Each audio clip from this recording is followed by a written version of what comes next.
The European Cultural Academy runs summer courses. It actually runs courses in art, teacher training, architecture and design. And when it says summer courses, it's actually quite a long summer. It's throughout the period when the Venice Biennale is open, both the Biennale of Art and the Biennale of Architecture. And in fact, the Biennale of Art opened today. So it's from April 23rd till November. And like I said before, we're based in both Amsterdam and Venice. This is where we're based and where our headquarters are. The European Cultural Academy's offices and exhibition space is in Palazzo Michel, which is in the top left-hand corner of the screen. And we're very closely linked to the European Cultural Centre, who make exhibitions throughout the Biennale period. So Palazzo Mora and Palazzo Bembo have now both got exhibitions in that open on Thursday. And they host national pavilions and artistic works. And so we have a very close connection with them, and we can access all the exhibitions and sometimes the artists as well to come and give talks and visiting lecturers. We also have 2 gardens near the St. Mark's Square called Giardini Marinaressa. And we have made works and put them into the garden situation as well. So there's a kind of space we can use if we decide to make something. This particular bridge here is a bridge by Zaha Hadid, not one of our students, and is a kind of famous example of a three-part bridge in Venice. We have many different kinds of architectural studios.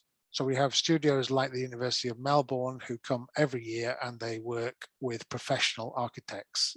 Four different architectural studios work with 40 students. We have 2-week courses like the one that we're going to hear about today. Here's Sustainable Healthy Cities. That's a 2-week course this summer by Oxford University and the Prince's Foundation on sustainable healthy cities. And that course is open, as is this one, to international students, professionals, teachers. Anyone can apply for it from all over the world. And that's a great advantage to some of the courses because they're kind of open to collaboration and cultural exchange. Sometimes we work with the universities and they don't even bring students. So the University of Tartu, which is Estonia, that was a course for staff, and it was about creativity in the university. And the final example I want to give there is the Willem de Kooning Academy from Rotterdam. They're coming every year at the moment, and they're part of a kind of global research investigation on climate change and water level rising, which of course Venice is a great place to study that kind of thing.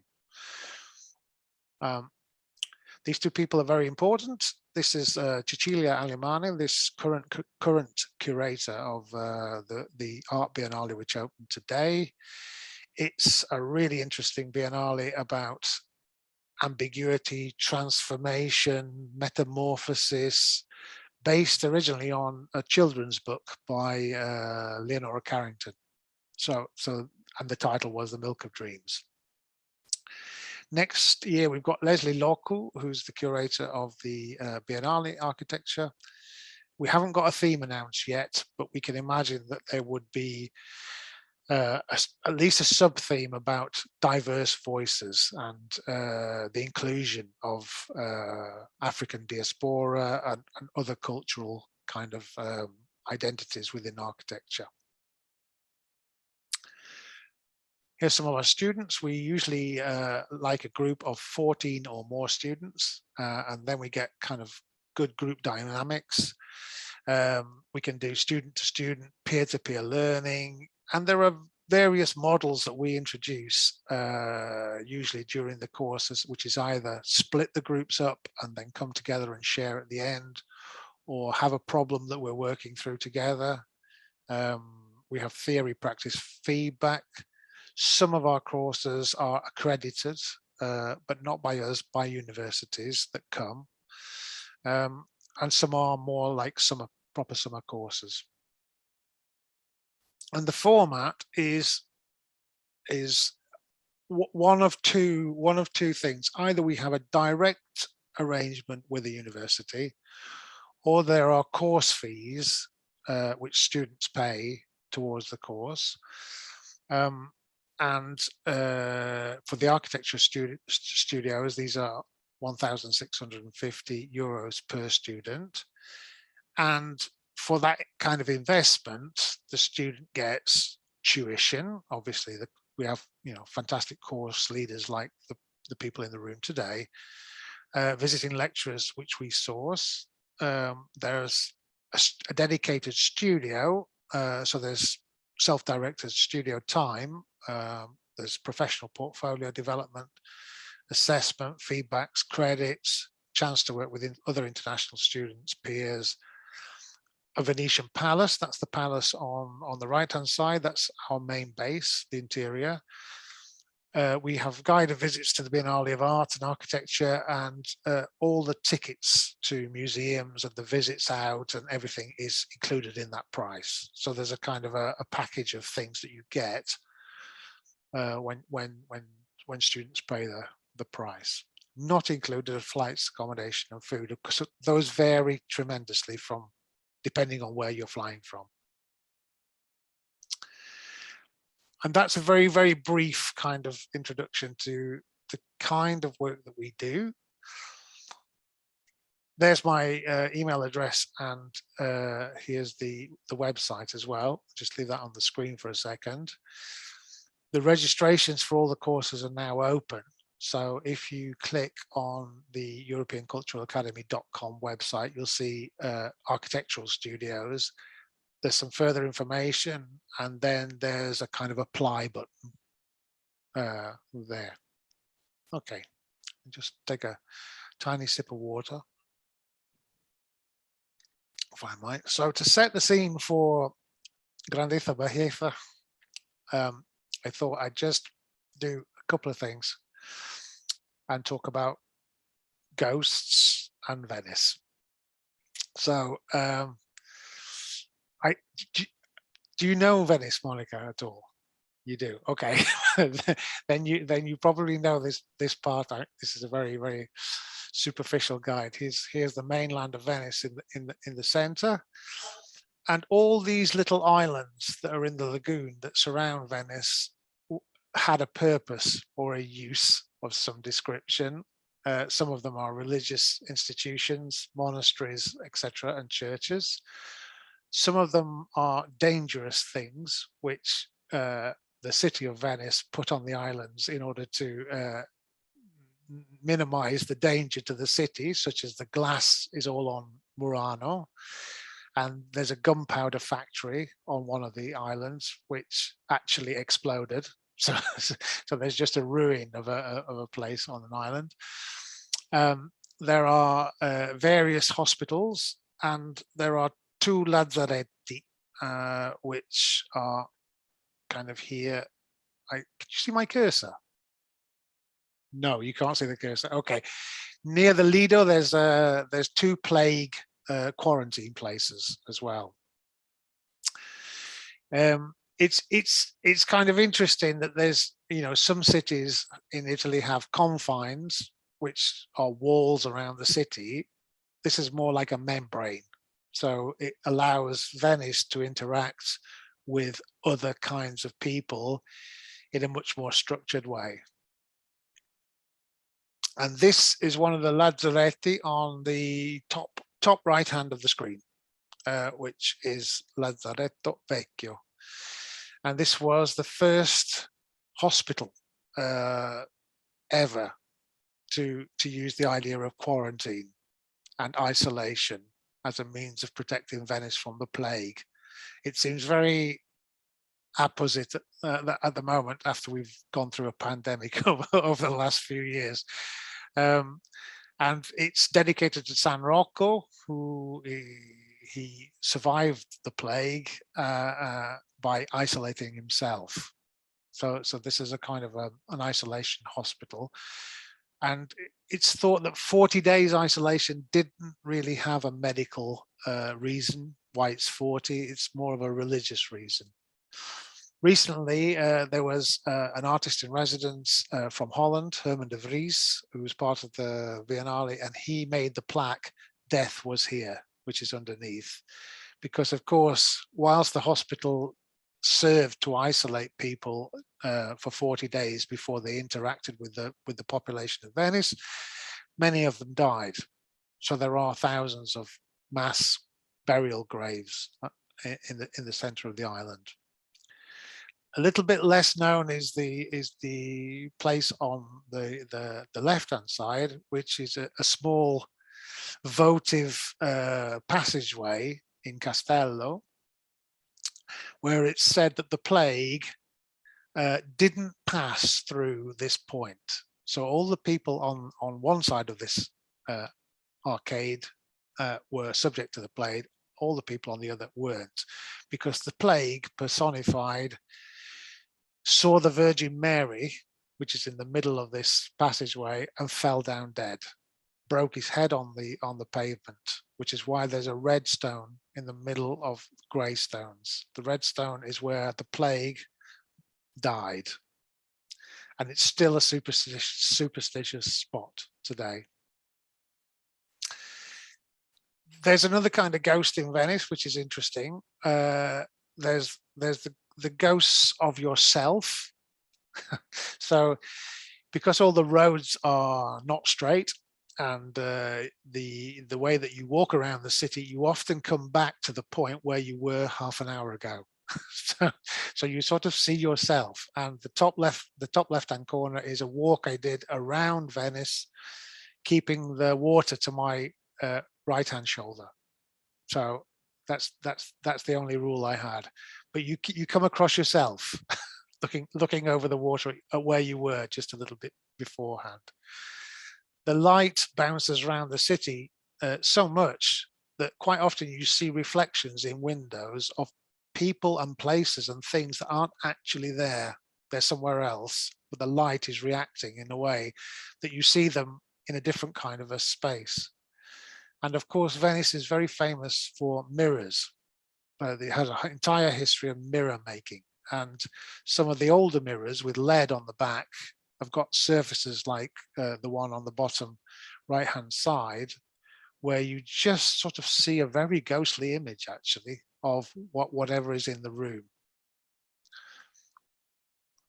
Okay.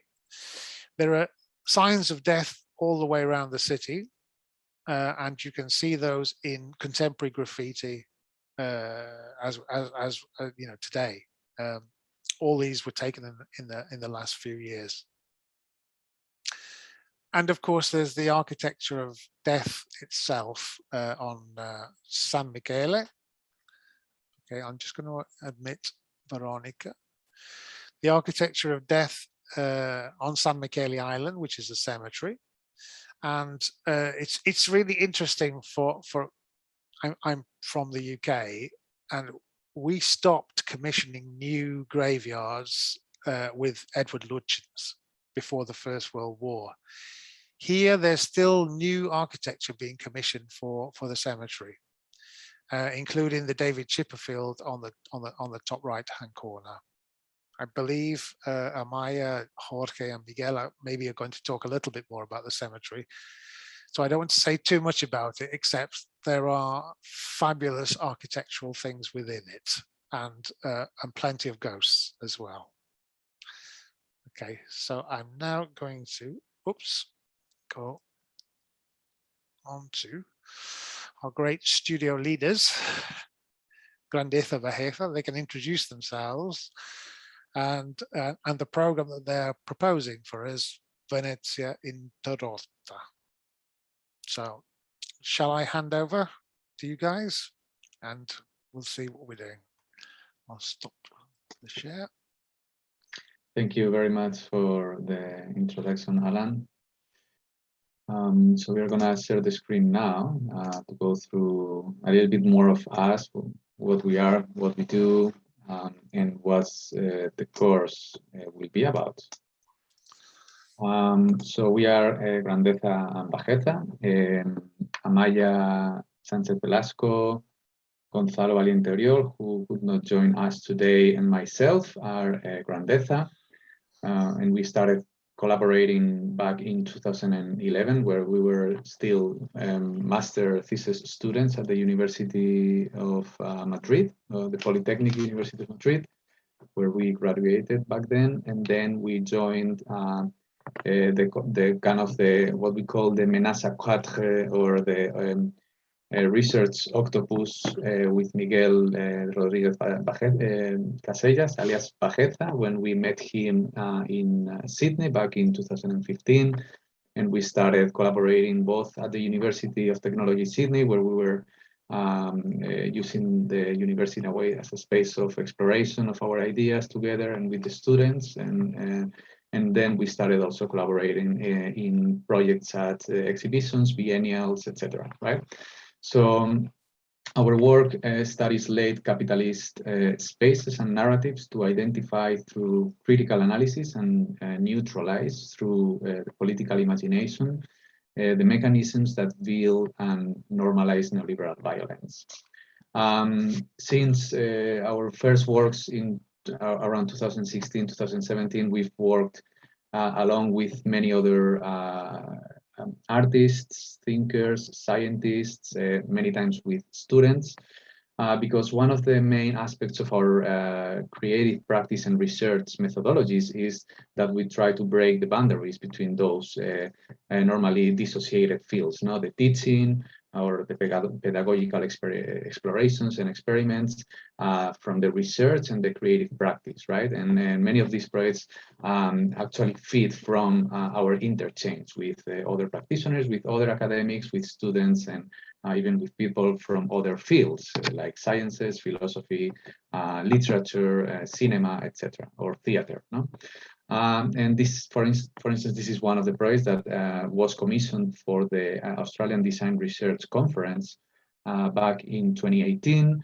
That was a collaboration with also Leandro Capetto from Grupo Toma, and with Laura Toman, and with Vanna Hankin, that is the performative artist, that is Torres Strait Islander artist that we met in Sydney, and that we did this piece that was a performance that was meant to be recorded and then projected in real time as a repetition, superimposing the phantasmagoria of the performance that took place once in that space over the traces of that he had left in the wall. Bringing as an example again, the idea of the phantasmagoria and the death-life ritual, because this was a project that was talking about the death of nightlife in Sydney, at a moment when the authorities decided to basically criminalize the nightlife. And we were basically doing this project together with all these people. This is print screens of the video that we produced for the artwork, which ended up, by the way, being censored. Like, we always try to kind of challenge the limits of what we are doing in every project, and trying to explore the limits of the what we call like the spatial creative practices, or critical spatial practices, to almost merge them with what we call the institutional critique. And we always try to take our work to the limits of what is accepted or not. And in this case, we actually met the censorship, and then all the work that we had done was erased, and the whiteness, not only whiteness in terms of color, also in terms of, like, conceptually, the whiteness of the wall are returned even before the exhibition started. So at the end, what we were denouncing, the censorship of bodies and the censorship of otherness and weird behaviors, or different forms of performativities in the city of Sydney, was actually incorporated into the artwork. The censorship itself ended up being a material, or leaving a material trace in the artwork. In this other project, we collaborated even with the Chilean police. It was a project about why we were responding to why the project of the UNESCO heritage for the city of Valparaiso in Chile had failed, and it was a proposal or a provocation that we received from the curators of that Biennale. That was the first time that we participated at a Biennale, and that was in 2017. And we brought back a provocation that was mixing a little bit of the violence that was behind or built behind the failed project of Valparaiso as a heritage city, with proposals of how to propose almost something that was between the fiction and the reality of the conditions of Valparaiso at that time, to propose a parallel state. This was another project that was unveiling the violences behind the colonization process in relation to agricultural expansion, and specifically to the expansionism of colonial settlers in Australia through the technologies of management of agriculture and also cattle, the cattle industry. And well, I'm going to jump a little bit faster because we have a lot to say about the course, and we are probably presenting a lot of our previous works. And actually, probably we can jump directly to Teatro de la Terra Alienata, which was the Australian pavilion at the 22nd Triennale di Milano in 2019. And we received for this work the Golden Bee Award to the best international contribution back in 2019. And now in 2021, the work has been acquired by the National Gallery of Victoria to be part of the permanent collection of contemporary design and architecture in Melbourne. Probably now Maya can introduce a little bit more of this work. Yeah, I mean, I'm going to talk about it, but also briefly, because I guess that most of you here are willing to know a little bit more about the course. But we thought it was interesting to bring a little bit of our modus operandi to the conversation, so that we could somehow talk about the different formats that we are working on and the different modes of collaboration, right? And to talk about how we are constantly dealing with processes of analysis, but processes that look at existing dynamics with a critical lens, but also we always jump into the speculative aspect of what can be thought from there, right? What are the alternatives? Which are the things that we can imagine beyond what exists there? So here, this was the Australian Pavilion, as Jorge was saying, in the 22nd Triennale de Milano, called Broken Nature. And we were representing Australia looking at the Great Barrier Reef, that, as you might know, it's in a very fragile situation. We were looking at the current forms of violence that already exist on site and that are deployed through what we were calling the theater of destruction. That is, all these technological gadgets that are constantly monitoring the fate of the reef, but are actually hiding the actual problem that is basically killing it, that is climate change and the continuous growth of the extractive industries, particularly in the case of Australia, that is so invested in the extraction of coal and gas. So we started from there, and then, as I was saying, jumped into a process of speculation, right? In this case, we were, again, collaborating with different artists, scientists, students. It was like a research project that unfolded across, at that time, 3 years, but then continued beyond that until today. And we were using the format of film as a way to speculate an alternative fate for the Great Barrier Reef. Right? Looking at, as you see, already almost alienating ourselves from our personas as architects or educators and becoming the monsters that were also inhabiting the film, no? The film that we were presenting and that we were using to expand on this alternative future from the reef, right? So these are just some images of the film. As I was saying, this project continues. We have recently published this book, both in English and in Spanish, that is somehow using the theater script of the film, but the book is trespassed by 182 footnotes that allow us to unpack all these layers of investigation that are intrinsic to the work, and that go from philosophy to architectural theory, art, and current events that are actually occurring on the reef and in its catchment areas. So it's a book that we are calling an intertextual book because it's ranging from theater play to academic essay to kind of different forms of speculative writing that somehow mixes research with theory fiction and dramaturgy as well. No? So these are some images of the book. In that sense, I think the book is important, and this project is important because you can see the range of disciplinary spaces that we like to trespass, with architecture. It's always it's not about not doing architecture; it's about making architecture a more disputed space in which the boundaries between architecture and other fields like theater, script writing, literature, sciences. It's a kind of architecture becomes a tentacular and multi-scalar space to think about the problems of today, and the formats are also different ways of working with architecture and through architecture, but also engaging with other disciplines that we are very familiar with.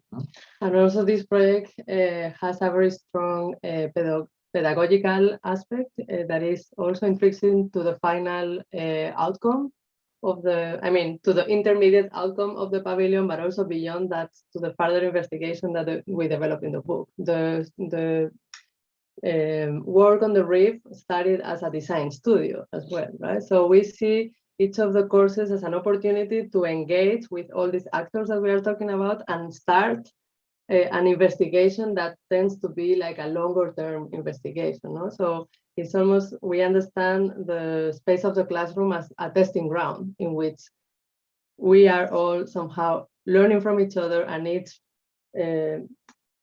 person is contributing, right, with their own perspective, with their own kind of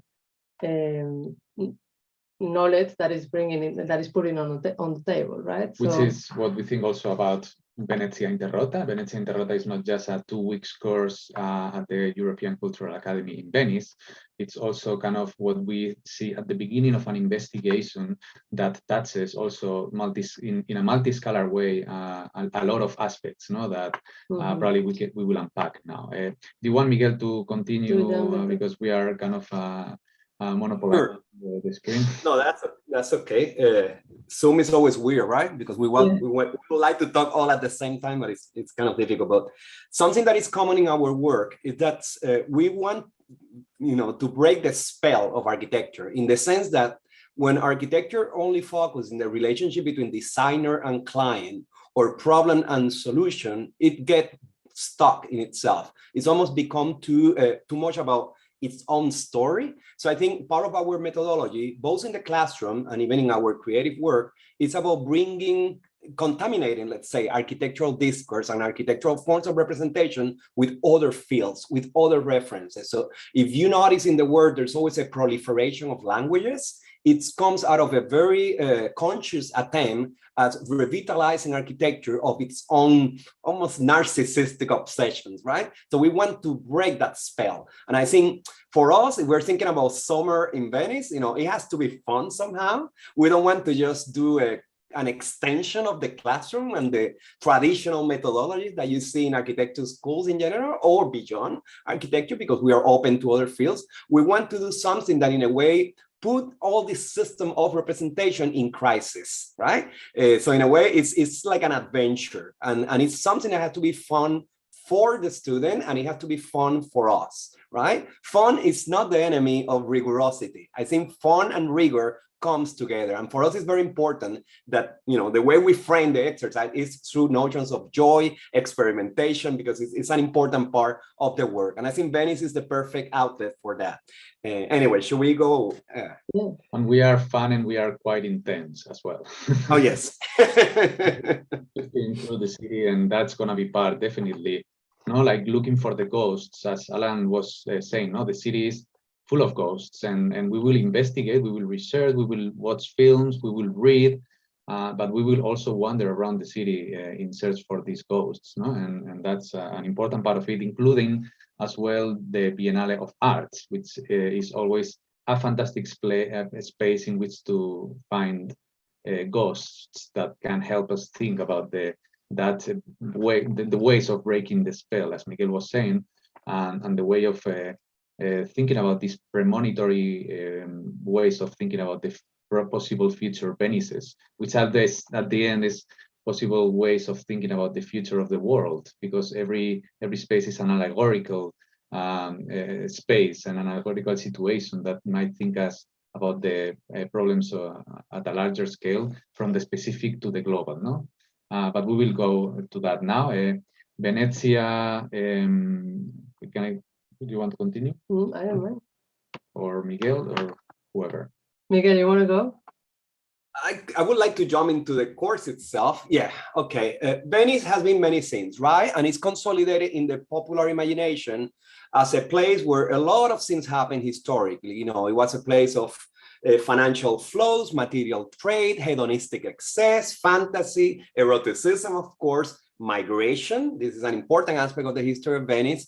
And in general, it produced, and the result of this accumulation is what we call the radical eclecticism, right? And it's famous for it. That's kind of the popular imagination of Venice. Yet, there is a catch here. I think contemporary Venice in itself seems to be almost trapped in a kind of perpetual present, right? Since it's a city that is not allowed to grow into the future, somehow a victim of its own past that keeps repeating itself as a kind of narrative of fantasy in the present. So when we're talking about breaking the spell of Venice, we're very much interested on allowing to mix the past, present, and future, speculative speaking, into a possible future that now is almost impossible because there's no system of imagination allowing that to happen. At the same time, you know, I think this iconic idea of Venice,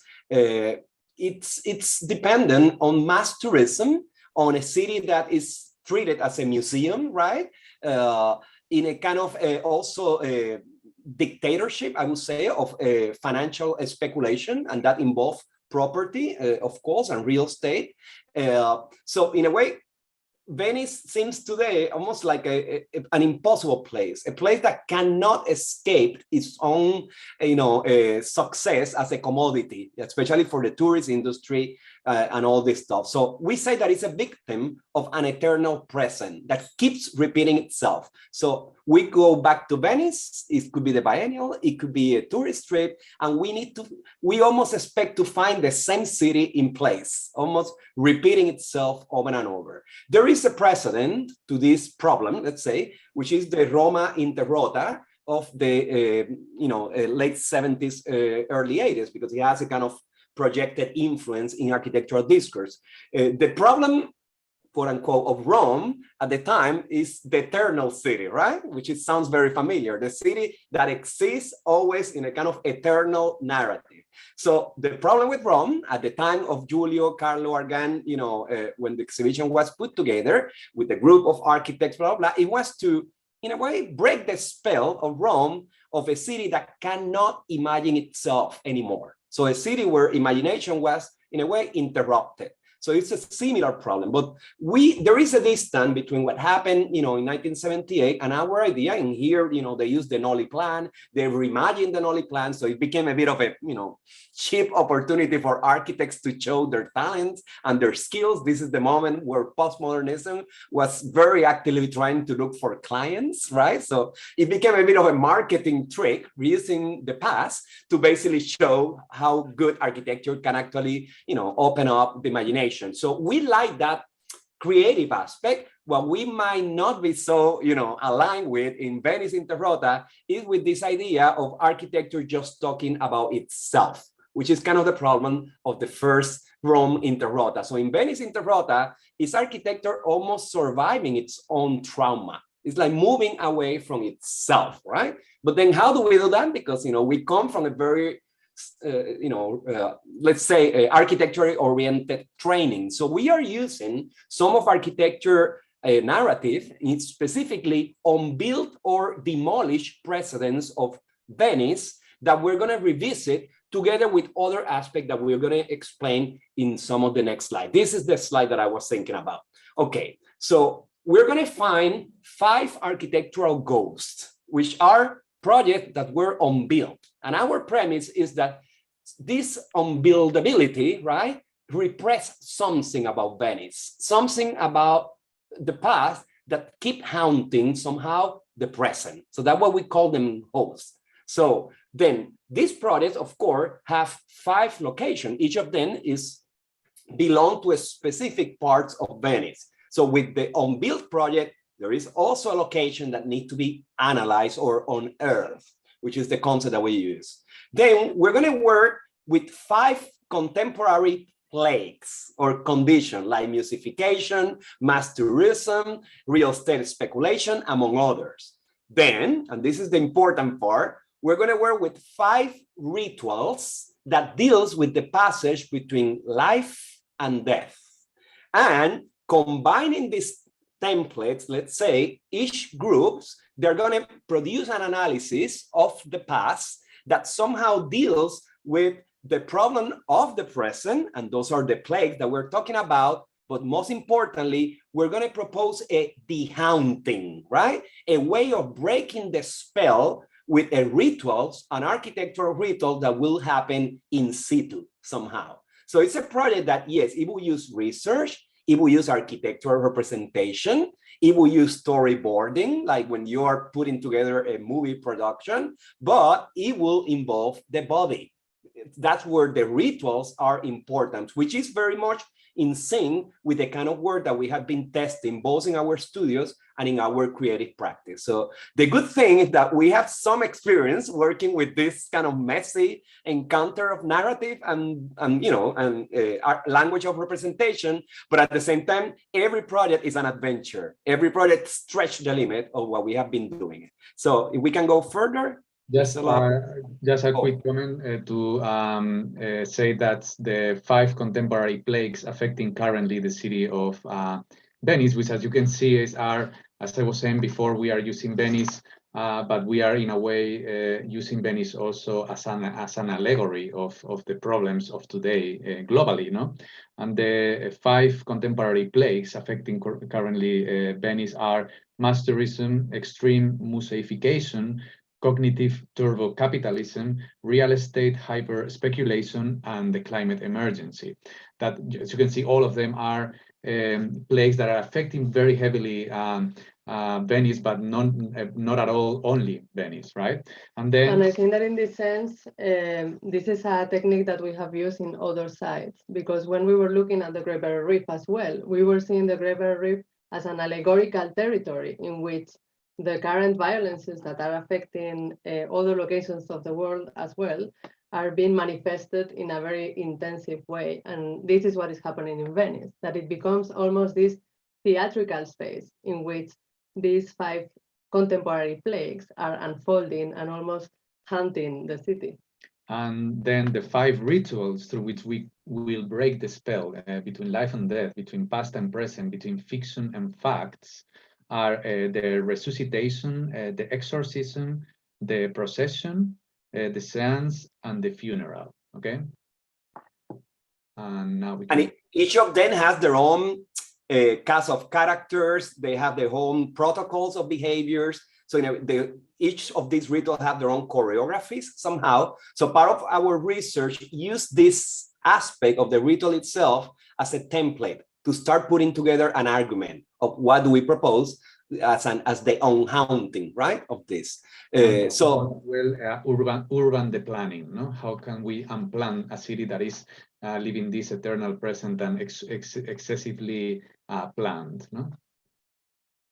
So because it's using also some theatrical techniques, of course, we expect some role playing, right, in the actual dehaunting, and even the way we call it, what we normally call a final jury or a final review, we call it conjuring day. So there's an action somehow that is not something that just stay in the drawing or in the model. There's something that needs to be done somehow with the bodies, your bodies, our bodies, the classroom bodies, in real space. So that's an aspect that for us is very important, especially because we have been away from space and the body for 2 years dealing with a pandemic, right? So somehow Zoom trapped us. So in a way, we see the class also as an opportunity to take advantage of that body that comes back to space. It's an important aspect of the class also. And it's important that the city of Venice is a body as well, it's a corpse, it's a ruin in which that performance will happen.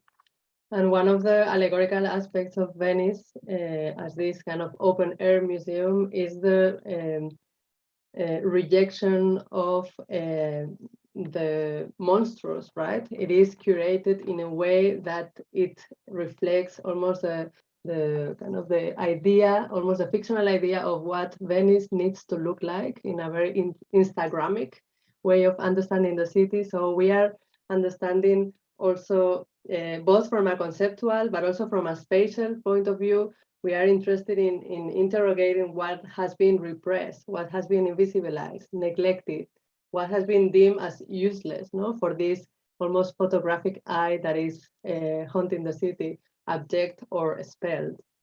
So it's almost kind of trespassing this very kind of absorbing photographic lens, no, that almost eclipses any other reading of the city.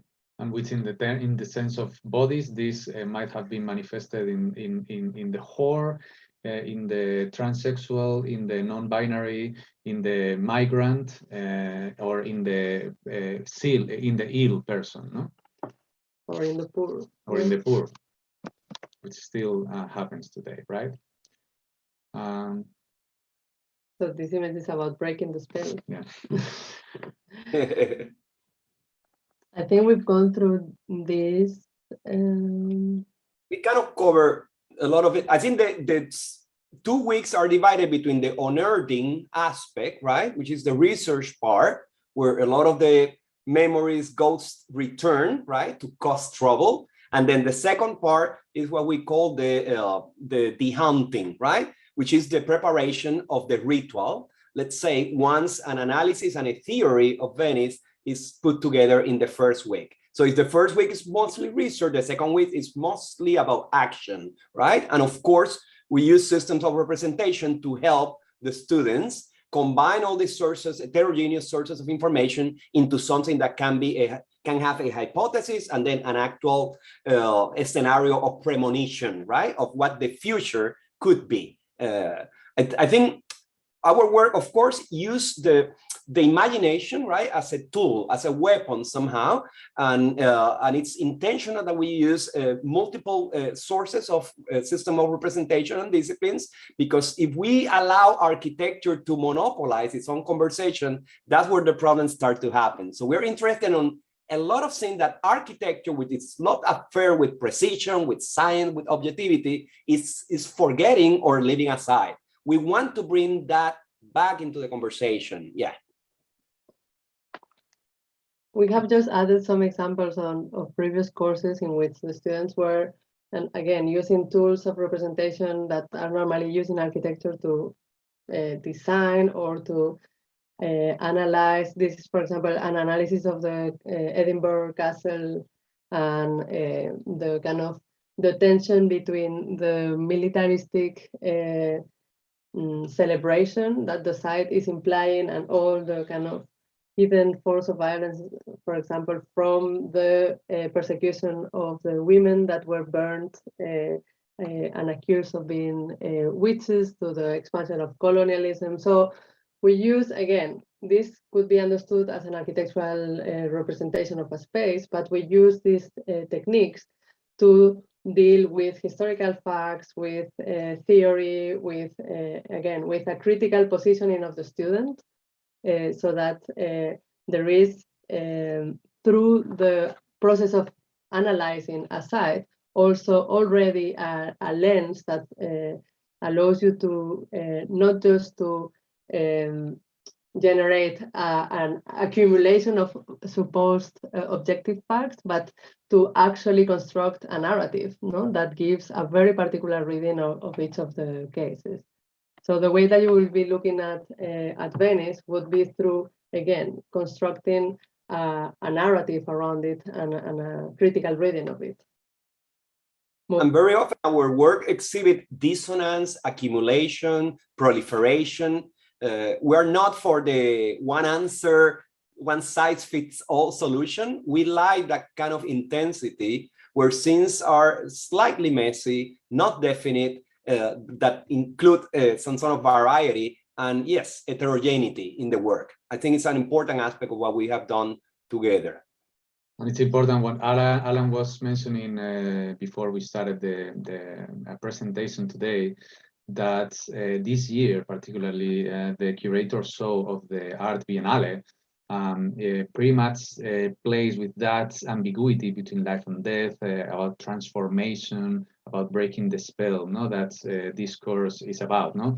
So I think that there will be, there are many things that we are working on organizing, like talks, walks, readings, projections around the topic of the course, but also the Biennale itself, which we have access all as part of the kind of the access benefits that you get with the course to the Biennale, and that will be also a space that wandering around will open up a lot of conversations that allow us to make sure that we are establishing a conversation with contemporary thinkers that are actually right now thinking about the same topics. No? So I think it's going to be very enriching, not only because of the interchange between us and you, the students, but also between us all and the Biennale and the city. No? So I think it's going to be a space in which many of the things that we are saying are still kind of opening the mouth for things to happen that as it happens with our pedagogical experiments always are still to be seen and are still to be experimented. No? So I think that now it will be perfect time for, I don't know, you to make any question, if we can solve any question, or if you have any suggestion or whatever that we can help you with. Normally, if we had a webinar with 30 people, we would use the chat and do questions and answers. But I think if you would all like to unmute yourselves, we can just do it directly. It's much easier. If you have questions about the European Cultural Academy, then I'll take them. If you have questions about the course, then Miguel or Amaya, Jorge will take them. So I think I could just ask you to unmute like this. And also if Veronica or Angela would like to share themselves on video, you'd be most welcome to join us like that. So any questions? Yes, Monica. Can I start? Okay. It seems to be a course very much in tune with the title of this year's Biennale. Is that right? And can you describe or at least explain whether the narratives you're talking about, are we speaking about the mainstream narratives? You know, you talked about capitalism, you know, intercultural exchange. Are we only looking at mainstream narratives here? Well, you want to go again? Well, go for it. I think that what we are creating with, and that is what we were trying to explain today, was the framework. We are somehow setting a set of rules in order to create the lenses to look at the city, right? Which is, as we were saying, the 5 buildings that were unbuilt, the ghost buildings, the 5 contemporary plaques, the 5 locations, etc. Right? So these are somehow the parameters that we put on top of the table. But then, of course, these will have to be narrowed down because you will choose. I mean, you will work with 3 other people, right? And depending on the different interests that the students will bring, you would, for example, choose a particular building, a location, and one of the topics, for example, climate change, right? And this will then narrow down the questions. Okay, what is relevant in relation to climate change of this particular site, and what is its impact in this part of the city, for example, no? How are we looking at this part of the city that has been frozen? What is its potential future if we break the spell, right? So at the end, it's about kind of using the time of the workshop as a way to articulate the research first, no? To kind of allow yourself to kind of filter what are the key questions of each of these sites, but then in the second week to move forward and jump into the speculation, right? To again break the spell. So the way that we structure this course, but also previous courses that we've done, is that the categories that we are putting forward needs to be broad enough to kind of allow students to insert themselves critically, no, with the provocation to kind of react in a way that you have enough space, but kind of we cannot narrow them. So they need to be specific enough, but broad enough so that then there is a conversation during the course. I don't know if this is where the question was going. Yeah. Yeah. I would say, Monica, anything that might be canonical in some of the categories that we discuss, it will be destroyed by the time we start putting our hands on it. So I mean, we can say that climate change is a canonical narrative, maybe. People might question that. So even climate change as a mainstream or canonical narrative that organize our idea of the future is going to be somehow destroyed and unpacked by the contamination that happened with all the other categories, including the forgotten, unbuilt architectural project and all the dirt and stuff that will come by unearthing those repressed past. So a lot of these things has a very toxic, in a good way, capacity. Start destroying whatever is canonical, mainstream, or has been normalized. So in a way, we are denormalizing anything that might be mainstream from these categories. Yes. Good. Okay. Understood. There is also good question, though. Yeah. There is also something important probably to be said here, that what we find more difficult and challenging whenever we are exercising this type of pedagogical experiments with students is to have students being able to imagine that premonitory future in a way that is not dystopian, no? Because our minds or naive and Pollyannesque, right? Which are the two opposites of something that is equally unused or useless, right? What basically what Fisher would call or would quote as, it is easier to imagine the end of the world than the end of capitalism, right? That is the line in which we always try to play, to play with facts and fiction in a way that we can help ourselves imagining a future, a potential future that is that hasn't been imagined yet, either by the dystopian post-apocalyptic visions of Hollywood, or the naive or Pollyannic visions of digital revolution will bring us transparency and equality and solidarity, when we see actually that what we are entering right now is what Varoufakis would call techno-feudalism, right? So it's important to understand that we are going to be very demanding with ourselves and with students and so on in thinking ways of imagining ourselves, being able to engage with these plagues in a way that is not either the solutionism of I'm going to make an app that will make people feel better in the streets, no? Or the dystopian of robots will dominate the world, no? And that's a challenge always. It's a challenge for ourselves, and we've discovered that it's a big challenge whenever we engage with pedagogical explorations with students and so on. But it's a very important challenge that we need to engage with, because as Rosi Braidotti would say, we are living in a moment of a crisis of imagination. We cannot imagine ourselves either in the total destruction of the planet or in the naive assumption that everything will get solved itself thanks to technology, right? I think Angela has a question. If you'd like to unmute, That's great. Hello, I'm sorry. Can you hear me? Yes. I was a bit late because I was doing a model and then I remembered about the lecture. So I don't know. I want to ask some short questions.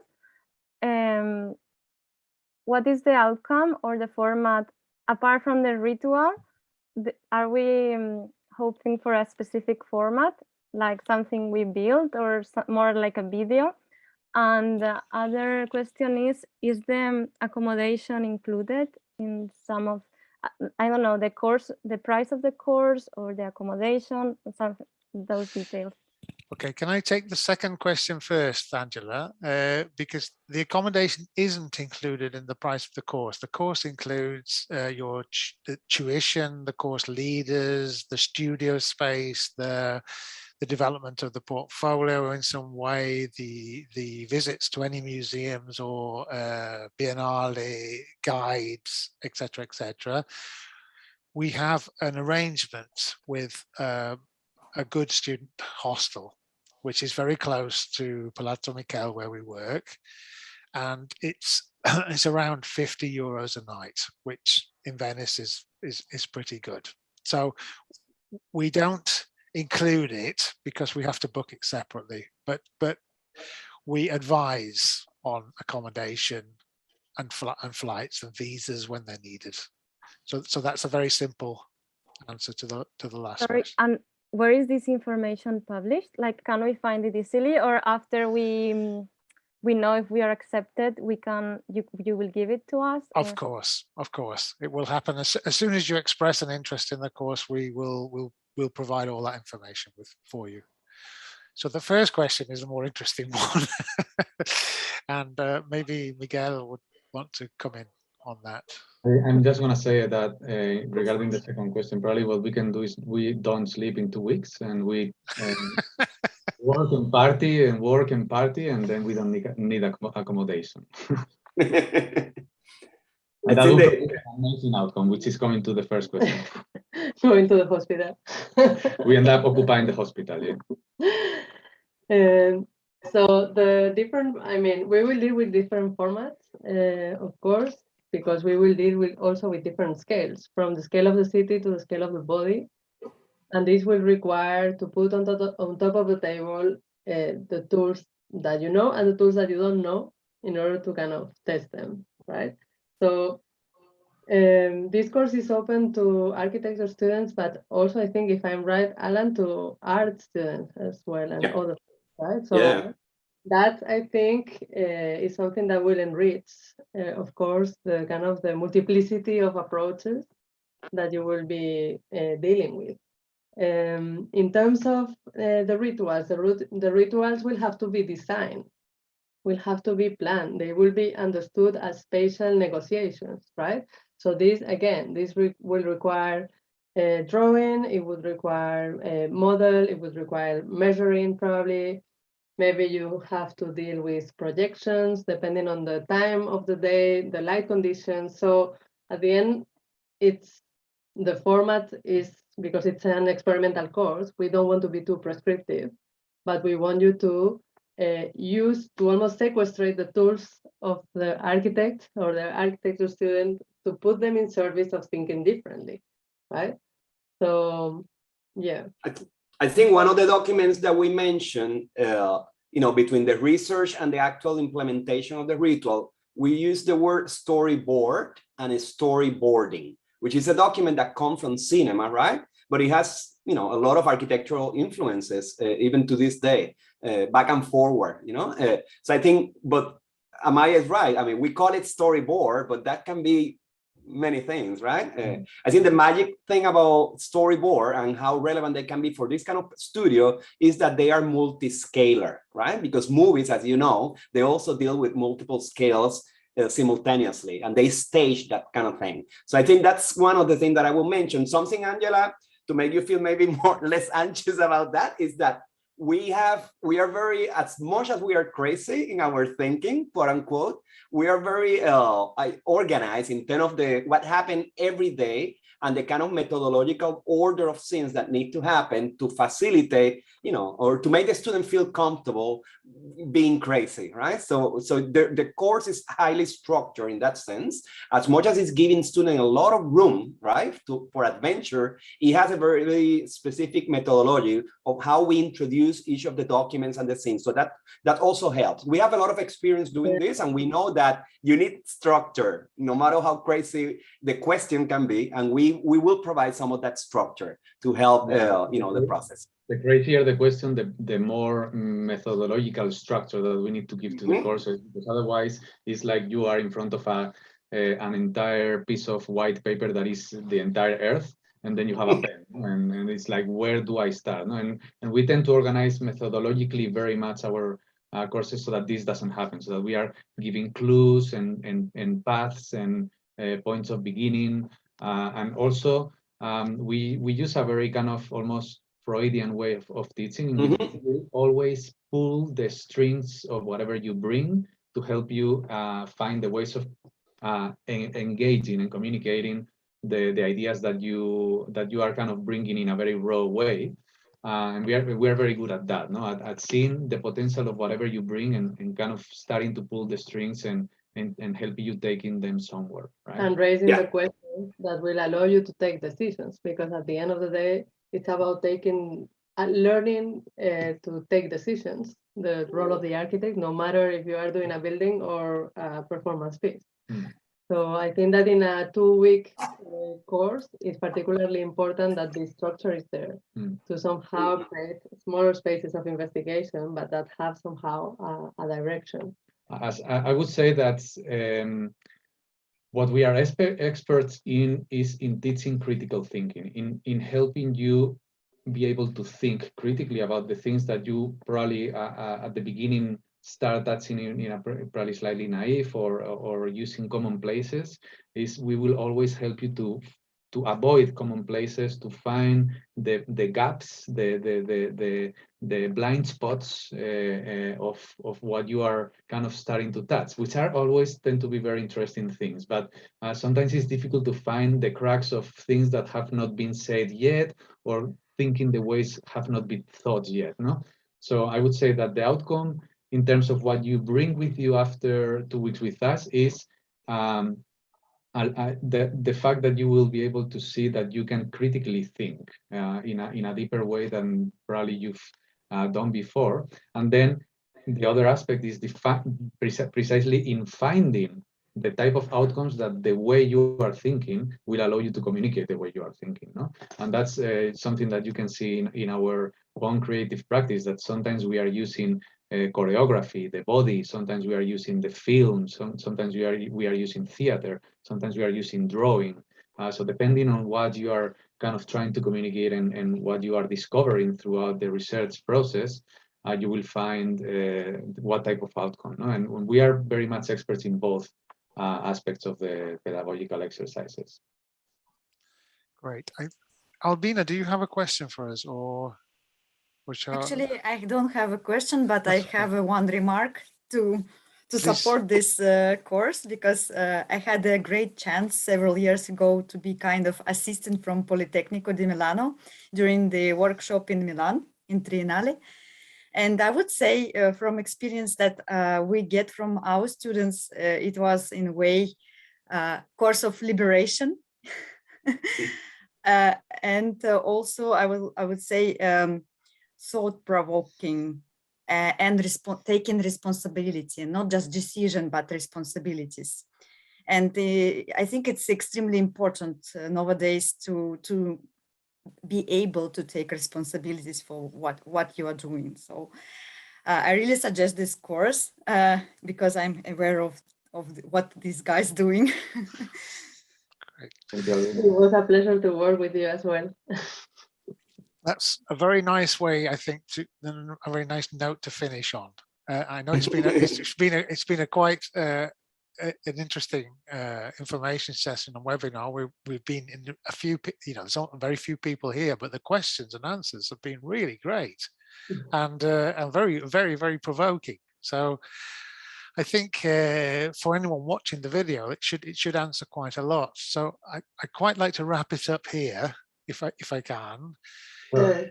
The video will be on our YouTube channel shortly. There's a public holiday here on Monday, so we'll try and get it on the YouTube channel on Tuesday. You'll get an email with the links to the video if you want to watch through it again. And then any questions about the European Cultural Academy can come to me directly by email, and any further questions about the nature of the course I can easily pass on to the Grandeza Bajeza team. So thank you very much for joining today, and I think we'd like to say goodbye here. So Bye. Thank you. Thank you. Thank you very much. Thank you very much. Bye.